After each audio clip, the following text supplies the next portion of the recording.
Vintage Magic. Game, collect, invest. For more information about our consulting and professional services, visit vintagemagic.com.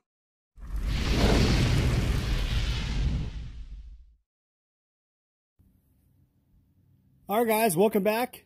It's me, Daniel, with vintagemagic.com, and we have another box to basically open.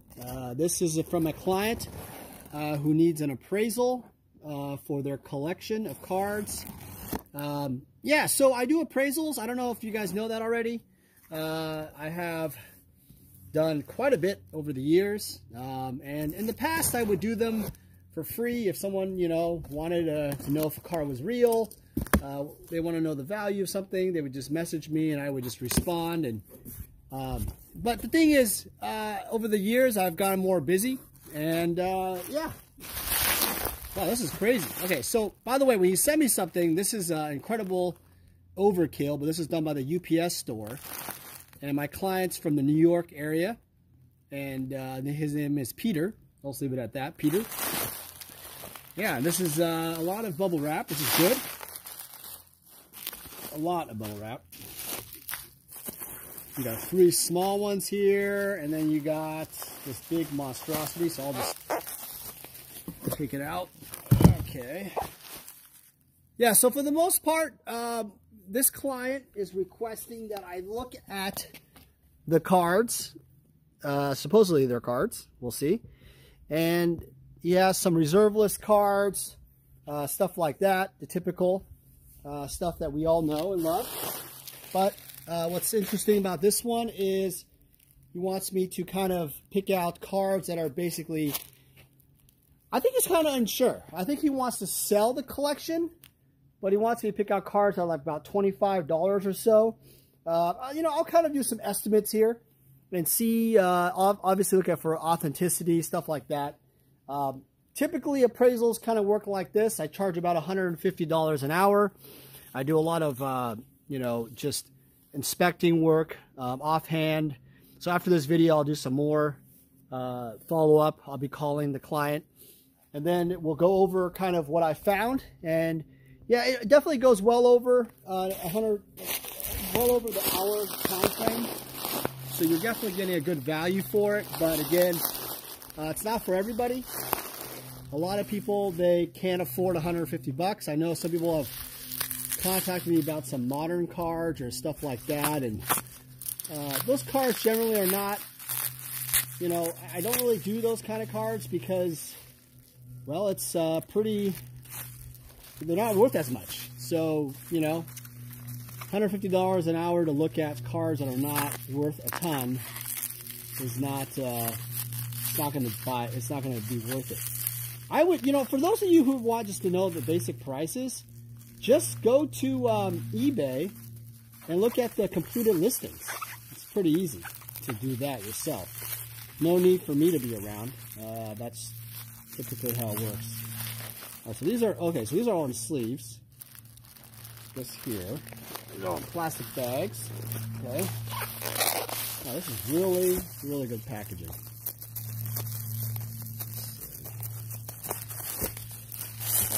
UPS store really, okay, it's in a binder. All right. Good old Avery binder. Jeez Louise.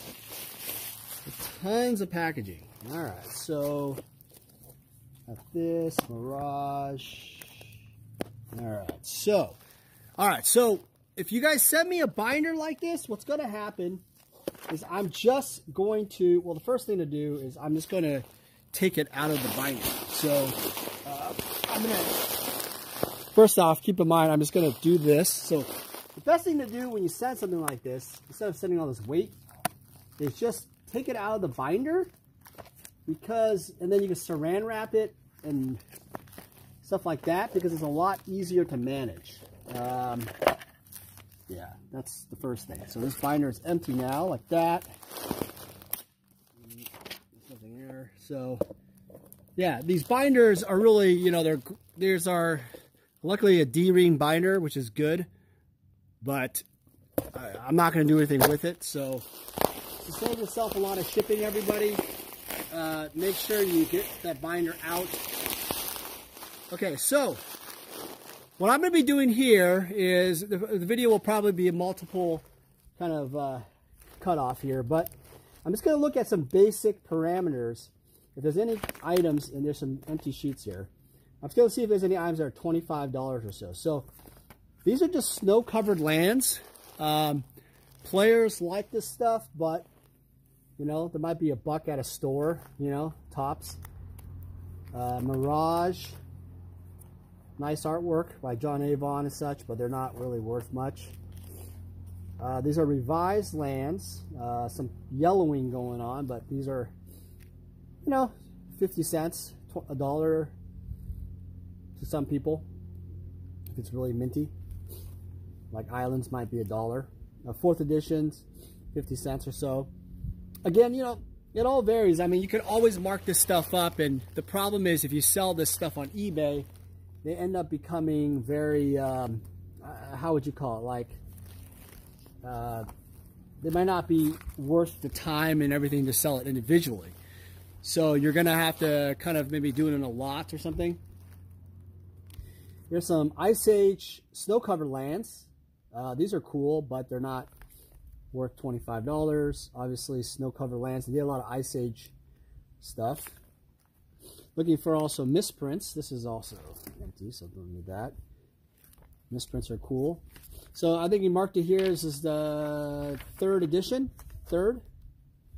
So this must be a collection he had since he was a kid. That's kind of cool. These are, you know, some nice, cool, old school playables, but the revised cards have not hit that $25 mark each, unless we get like Wheel of Fortune, Fast Bond maybe, stuff like that. Shivan Dragon. I have to double check if Shivan's even hit $25. You got some like a Lightning Bolt, stuff like that. It's not $25, but it's still worth something. It's a good old Sarah Angel, not quite $25. So yeah, I mean, there's value there, but it's not, you know, I would, for the revised, I would kind of put it in one lot. Maybe put out the old school playables and then go ahead and sell them as one lot. That would probably be the best way to go about that. Next we have 4th edition. Well, because revised is definitely worth more than 4th edition unless we get some bigger cards like Mana Vault. Howling Mind's a nice card, but it's still not there for value. Some really cool stuff like Sylvan Library. I think it's in 4th edition. I don't know if that's quite $25 yet, but there's just some good playables here. Fun stuff. So yeah, 4th edition, kind of hard to sell it as like a lot, you know, that's even harder. 3rd edition was your best bet if you were to do that. All right, so next we have 5th edition. You know, I'm not even going through 5th edition, but 5th edition really has nothing in terms of value. Birds of Paradise is a cool card. I don't think that's $25, but we can look that up a little bit. I'll just put this out just as an interesting card. And what I'll do, guys, later is I'm not going to take time on the video to unsleeve them because that would just take even more time. But I will do some of the more playable ones later for the client. That would be, you know, people would probably end up buying separately or use as key cards to market the entire lot, saying that, hey, you know, I have a Birds of Paradise, random 5th edition cards. Those are kind of the highlights. Yeah, so I think what this client did was they just opened packs and made these sets. People don't really make sets anymore, but back in the day they had these aren't even Ultra Pro sleeves. These are the old school sleeves that are kind of wonky. You can even cut them. So now for alliances, you got pretty much Helm of Obedience, Peldergriff, and Force of Will. So those are the big cards to look for. I don't think there's anything else. I'll double check later on. Maybe there's a reserve list card here and there. Snows, guys, Stormcrow is not a big time card yet, ever. Nothing there. You got antiquities next. There's a page there.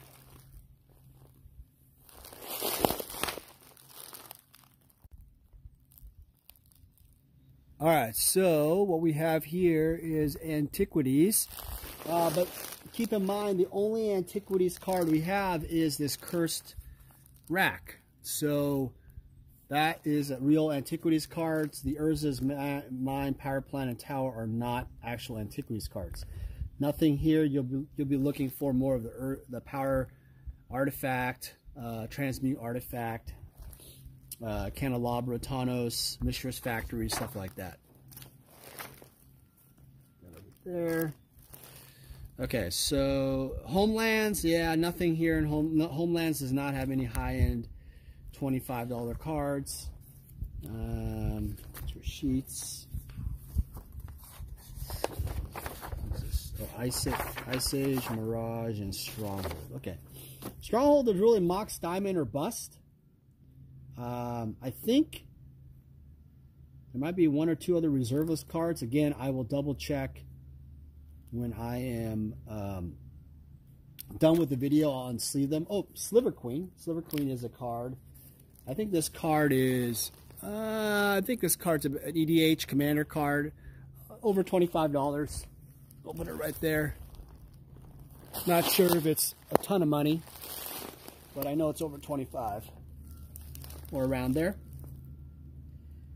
Mana Leak, that's not worth much.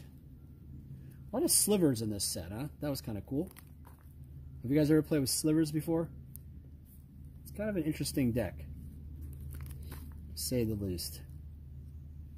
Let's see if there's anything else. No, a lot of white cards.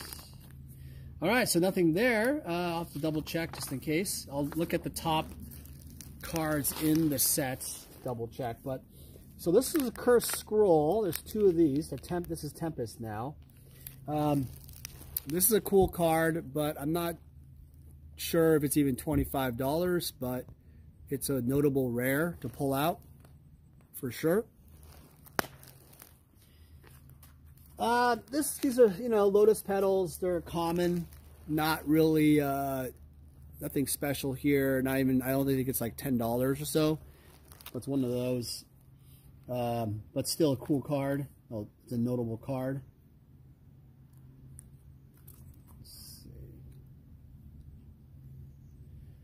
Let's see if there's any. Oh, Time Warps. I think this is over $25. You got two of these. This is a good EDH Commander card. People use this maybe for storm decks. It's like a Time Walk, but 5 mana. 5 mana Time Walk. Let's see. Anything else here? Yeah, guys, if you guys want to help me out, any notable over $25 cards, I still will look at the collection again and unsort them, but I'm just going to buy off memory here. Don't really think there's any red cards. Really, you're looking for Wasteland also, but that's a land, and I don't think he has any of that. And some white cards here. Okay, and then Weatherlight. Weatherlight's pretty much the gold old Null Rod. That's about it. All right, so we got some cards here. I wouldn't say they're necessarily $25 all the way. I think the Time Warp is probably the most valuable. But, yeah. All right, so that's that. Next, we have some plastic bags. Take a look. Kind of cool. All these. Okay, so double plastic bags. I like that. I like that. Double plastic bags. All right, so yeah, so the big card here is the Black Lotus right here. So yeah, obviously we got to inspect the authenticity and condition, but the Soul Ring here is not even $25. I mean, you could see people retailing and trying to get that, but I've sold them for even 88 cents plus shipping before they're played, because there's so many of them. You may retail for $10, but I'll just put it as a notable card. So we've got there. The Abyss, let's take a look at the quality. Looks pretty HP to me. Yeah, the Abyss is pretty HP. Not much to say about this other than it's a pretty cool card for a deck, but yeah, it's not colored or inked. It just has a lot of grime, so it's definitely an HP. I probably categorize this in the like $300 probably range. I think 400 is kind of a higher retail for that quality. It's pretty beat up. The Jazam, originally the client did send me pictures of the bigger cards like this, but the idea is to make sure that they're real and authentic. So looking for coloring or inking or any signs of issues. Yeah, the client must have just had the client must have had this just for years, just laying around. So this is the typical Jazam. Call this probably LP range, lightly played. It's a nice card for players, but not something people would grade. Take a look at the Lotus. So let's make sure that's real. So let's see. And I'm really looking for signs of counterfeit here. The idea of this card really is you got to make sure it has all the registration, all the coloring, the colors of the ink, everything. If I had to, I'll loop the cards in the end too, as needed. But yeah, this card looks fine. It's a real card. Very interesting. Yeah, it's unlimited. It's kind of interesting because this card has a little bit of a corner bend. You can also match up the cards here to see if they're cut. So you notice that there's color, there's some old age to some of the cards. So the newer cards are in the left side. Gives you some indication how old they are. You can measure kind of the cards. And the thing is, the reason why I use that as a rubric is because, you know, let's be honest, like no one's gonna really fake those kind of cards. Now this is a revised starter deck box, just an unopened open one. Might be, it's not 25 bucks, but might be cool for someone. Here's the actual booklet. And these are, let's see where we're at. This is actually just cards that are in the deck. Let's see. There's Demonic Tutor. That's notable. I wouldn't say it's necessarily worth a lot. Winter Orb is the rare. Control Magic, Power Surge. Yeah. So your rares were Millstone, Power Surge for sure, Winter Orb, Shatterstorm. I don't know if this is a full deck or something. I don't know if it seems like 4 rares to me. I don't remember. But yeah, nothing notable there. Winter Orb might be 20 bucks. Nothing life-changing on that one. Here is a Tempest booster pack that's already been opened.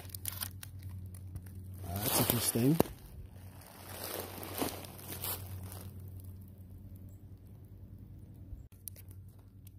So Tempest booster pack already opened. Take a look on what this is.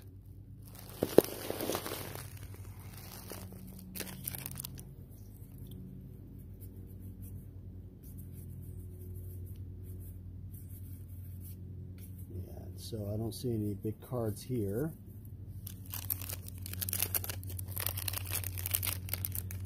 Okay.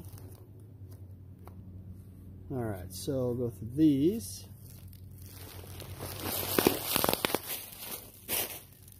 stand over here, guys, to make it easier.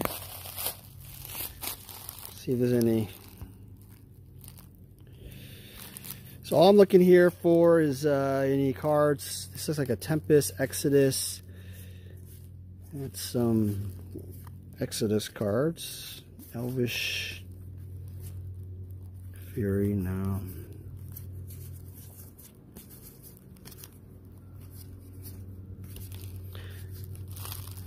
Exodus is probably much City of Traders or bust. No foil cards for Exodus. These cards over here.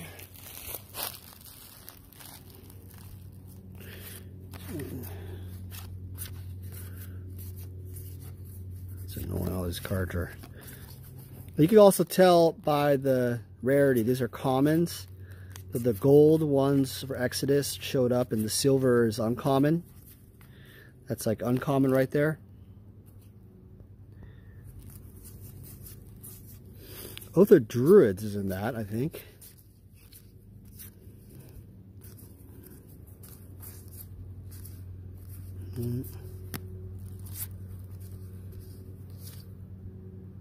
Another Time Warp. That might be something. Oops. Drop that there. There. These cards.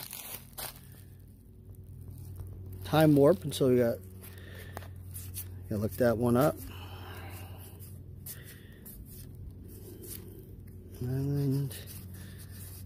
Onslaught Island. This is Light of Day. See a swarm of the tide. Silvers. No, I don't see a City of Traders. I'll have to double check in terms of. I don't think I have to. You know, I'm not familiar with every single Exodus card in the world, but I don't think I missed anything there. So.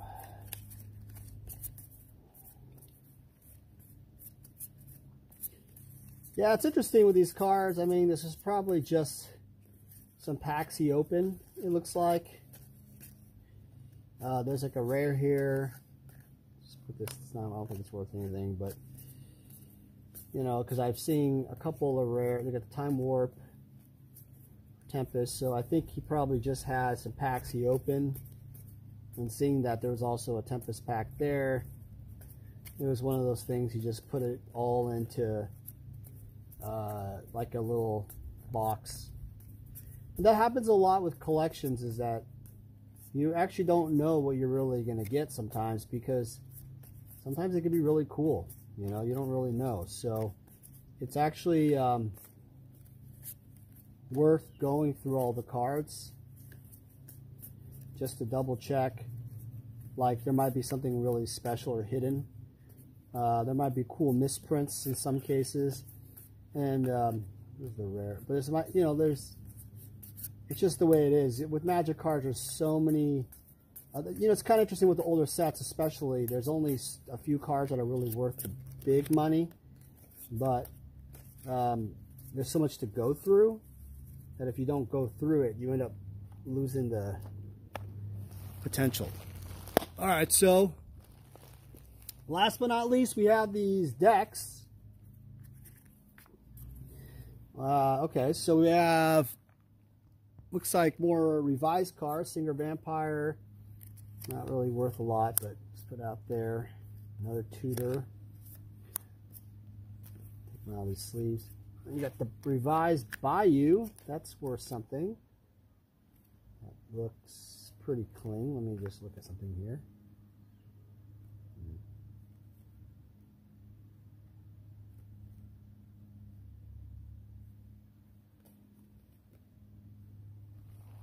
These Bayous or these dual lands, I mean, they've gone up quite a bit, but what do you guys think?